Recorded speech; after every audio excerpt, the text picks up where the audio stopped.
तो हमारा chapter first complete हो जाएगा, जो इंडियन पॉलिटिकल साइंस का जो है वो ठीक है।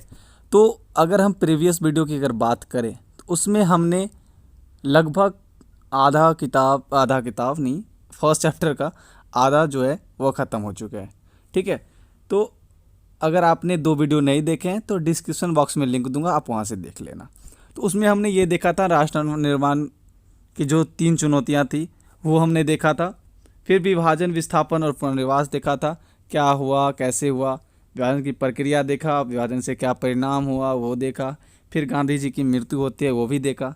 सरकार का क्या नज़रिया होता है रजवाड़ों के लेकर वो भी देखा, और रजवाड़ों का विलय भी देखा। लेकिन अब हम रजवाड़ों की विलय में इंडिविजुअल रजवाड़ों की बात करेंगे। हैदराबाद, मणिपुर, इन सभी रजवाड़ों की हम बात करेंगे। ऐसे रजवाड़ों की बात करेंगे जो स्वतंत्र रहने की घोषणा किया था, क्योंकि आपको पता है आज़ादी के साथ ही अंग्रेज ने यह कह दिया था कि भारत और पाकिस्तान की आज़ादी के साथ साथ रजवाड़े भी आज़ाद हो जाएंगे, या तो वो पाकिस्तान में मिल जाए या तो वह भारत में मिल सकते हैं, या तो वो स्वतंत्र रूप से अकेला रह सकते हैं। तो 2-4 रजवाड़े ऐसे थे जो कि स्वतंत्र रहने की बात करते थे। तो आप समझ सकते हो कि जैसे ये रजवाड़ा, ये इंडिया है अभी, और बीच में एक रजवाड़ा होगा जो कि इंडिया का पार्ट नहीं होगा, यहाँ पे एक रजवाड़ा होगा जो इंडिया का पार्ट, कैसा लगता आप सोच सकते हो। तो वही चीज़ हम पढ़ेंगे। उसके बाद जो हमारा नेक्स्ट वीडियो आएगा वो राज्यों का पुनर्गठन आएगा, और वहीं पे जाके हमारा फर्स्ट चैप्टर कंप्लीट होगा। तो विदाउट टाइम वेस्ट किए हुए चलते हैं टॉपिक पे आते हैं। रजवाड़ों का विलय में हम लोग इंडिविजुअल रजवाड़ों के बारे में, हैदराबाद के रजवाड़ों के बारे में पढ़ते हैं। ओके, करते हैं। हैदराबाद के जो रजवाड़ा है उनके पद को निजाम कहा जाता था, लेकिन मेनली जो टीचर पढ़ाते हैं वो कहते हैं हैदराबाद के राजा का क्या नाम था, तो बच्चे बोलते हैं निजाम। अब देखो, इन पर्सपेक्टिव से अगर क्वेश्चन पूछा जाता है तो आप ऑप्शन में निजाम होगा तो निजाम मारेंगे, लेकिन निजाम नाम नहीं है, निजाम जो है पद का नाम है, ठीक है। तो नाम क्या है आप कमेंट सेक्शन में बताइएगा, या तो आप हमारे रेगुलर स्टूडेंट बन के आप हमें हमारे व्हाट्सएप ग्रुप में जब ज्वाइन होंगे तब मैं बताऊंगा इसे, ठीक है। अगर आपको पता है तो आप हमें कमेंट सेक्शन में बताइएगा, ठीक है। अब देखो, ये मैंने क्लियर कर दिया था। हैदराबाद के शासकों की उपाधि है, जैसे आपने देखा होगा कि मुस्लिम में खलीफा पद का नाम होता है, उपाधि का नाम होता है, उसी तरह यह रजवाड़ा की उपाधि और या कह सकते हो पद का नाम है, ठीक है। अब देखो, हैदराबाद की रियासत बहुत बड़ी थी, ठीक है, जिसमें आपको तेलंगाना, आंध्र प्रदेश ये सब चीज़ आती थी। आपको पता है ना कि तेलंगाना और आंध्र प्रदेश की राजधानी एक ही है, हैदराबाद। तो कितना बड़ा था आप सोच सकते हो, और भी थोड़ा पार्ट हैदराबाद का भाग था पहले। तो हैदराबाद की जो रियासत थी, यानी रजवाड़ों की रियासत जो थी वह बहुत बड़ी थी। यह रियासत चारों तरफ से हिंदुस्तानी इलाकों से घिरा हुआ था। हैदराबाद के निजाम दुनिया के सबसे दौलतमंद लोगों में से गिने जाते थे उस ज़माने में। जिस तरह अभी दुनिया के दौलतमंद लोगों में अगर काउंट करें तो अंबानी को हम काउंट करते हैं, ठीक है। उसी तरह उस समय दुनिया के जो दौलतमंद लोग में से थे वह हैदराबाद का निजाम को चुना जाता था। 1947 के दौरान हैदराबाद की जो रियासत थी, वहाँ के जो लोग थे और जो निजाम था, उन दोनों के बीच में क्या हुआ, एक आंदोलन छिड़ गई, यानी एक आंदोलन ने जोर पकड़ा। तो क्या रीज़न था जो जोर पकड़ा, है ना, उनका ये रीज़न था, पहले नंबर तो राजा शासन करता था। तो जो राजतंत्र होता है, आपको पता है कि लोकतंत्र से कहीं ना कहीं बेहतर नहीं होता है, ठीक है। तो कुछ ना कुछ ऐसा अंदरूनी मामला था जिसके कारण यह आंदोलन जोर पकड़ ली, ठीक है।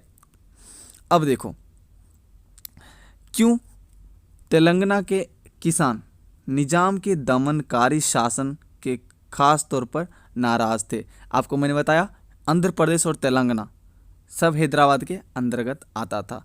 तो जो तेलंगाना की पार्ट के जो किसान थे, ऐसा नहीं सिर्फ तेलंगाना, ज़्यादा जो नाराज़ थे वह इन क्षेत्रों के लोग हैदराबाद के निजाम से नाराज़ थे। क्यों दमनकारी, क्यों किसानों के लिए, वह कर लेता होगा भाई अच्छा खासा, या कोई अच्छा रूल रेगुलेशन नहीं लाता होगा जिससे उन लोग का डेवलपमेंट हो सके, ठीक है। तो क्या हुआ, 1947 जब देश का आज़ाद हुआ, और उसी दौरान निजाम और उनके जो रियासत के लोग थे उनके बीच एक आंदोलन जो पकड़ लिया, और तेलंगाना के जो किसान थे किसान जो थे निजाम के दमनकारी शासन से खास तौर पे नाराज़ थे। ये जो मैं आपको नोट्स बता रहा हूँ, ये सिर्फ आपको आंसर बता रहा हूँ। अगर हैदराबाद निज़ाम के बारे में पूछेगा तो आप इतना जो मैं दिखा रहा हूँ, पढ़ा रहा हूँ, ये लिख देना है, इससे ज़्यादा कुछ लिखना ही नहीं है। ठीक है, ये अपना भाषा में बना गया नोट्स है, और अपने भाषा में बनाए गए नोट्स में ज़्यादा नंबर मिलता है। ठीक है, चलो, हमारे नोट्स से एक बच्चा इस ईयर में बिहार बोर्ड से एग्ज़ाम दिया है, उसका 97 नंबर है, उसने हमारे नोट्स का यूज़ किया था। होप कि आप लोग भी अच्छा मार्क्स अचीव करोगे। ठीक है, जो आंदोलन छिड़ गई थी 1747 में, उसे देखते हुए निजाम, हैदराबाद के जो राजा थे, उन्होंने राजा कर नामक एक अर्धसैनिक बल बनाया। यानी जो अर्धसैनिक बल बनाया उसका नाम रखा राजा कर। ठीक है, राजा कार। ठीक है, और उन्होंने भेज दिया लोगों के खिलाफ, रवाना कर दिया। इन्होंने जब राजा कर जो नाम का एक अर्धसैनिक बल था, जब लोगों के खिलाफ यानी उनके आंदोलन को रोकने के लिए भेजा गया, उसने लूटपाट बहुत बेहतर तरीके से मचाया, हत्या भी किया, बलात्कार भी किया, बहुत सारी घटनाएं सामने आई। ठीक है, इसमें सबसे ज़्यादा जो प्रताड़ित हुए, जो शिकार हुए, वह हुए महिला। उनके साथ बलात्कार हुआ, उनके साथ क्या नहीं कुछ हुआ, यानी सबसे ज़्यादा इफेक्ट किन पे पड़ा? महिलाओं पे पड़ा।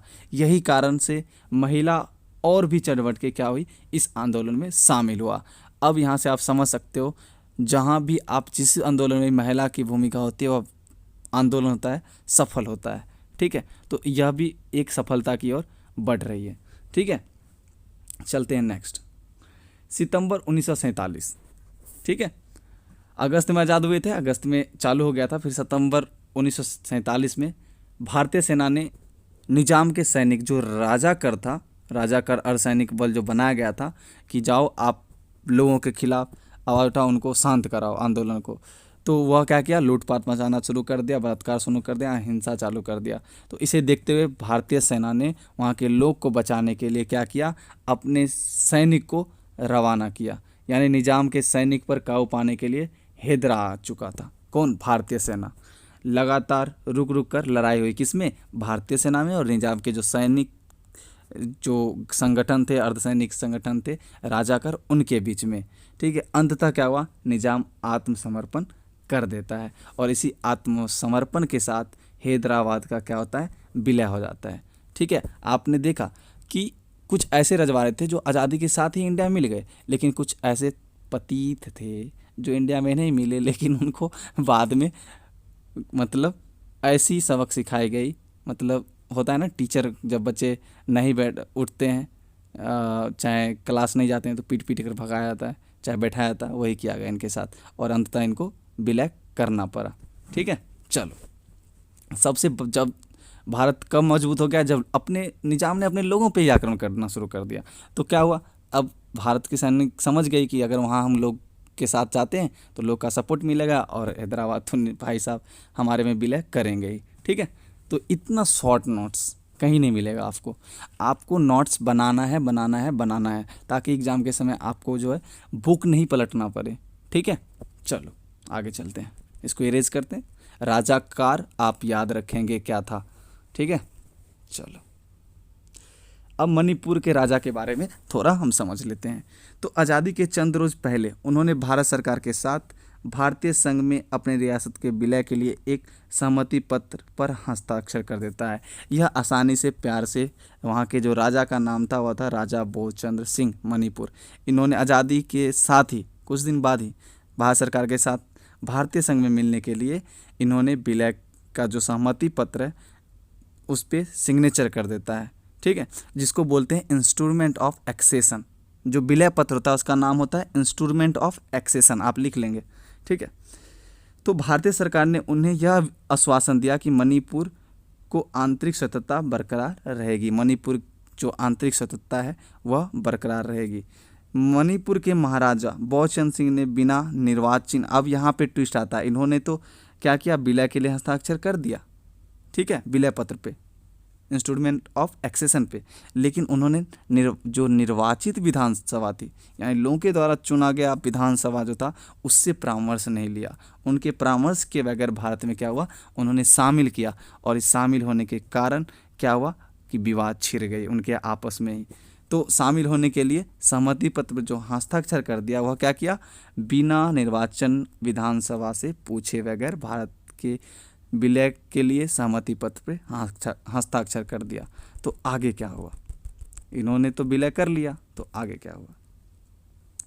मणिपुर के विधानसभा में मणिपुर के भारत में विलय हो जाने पर गहरा भेद था।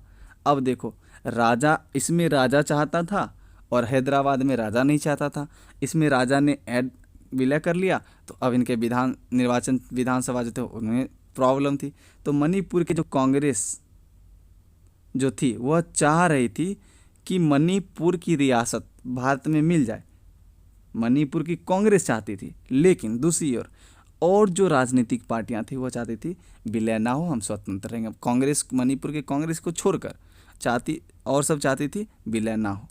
तो राजा के इस कदम को लेकर राजा का आलोचना हुई और लोग में क्रोध और नाराजगी की भावना पैदा हुई। इससे क्या होगा भाई, अब तो विलय हो गया, अब भारत के हाथ में सारा कमांड है, तुम्हें भेद करने से कोई प्रॉब्लम नहीं। अब भारत तुम्हें स्वतंत्रता भी देगी, समानता भी देगी, आराम से चुपचाप बैठ के यहाँ रहो।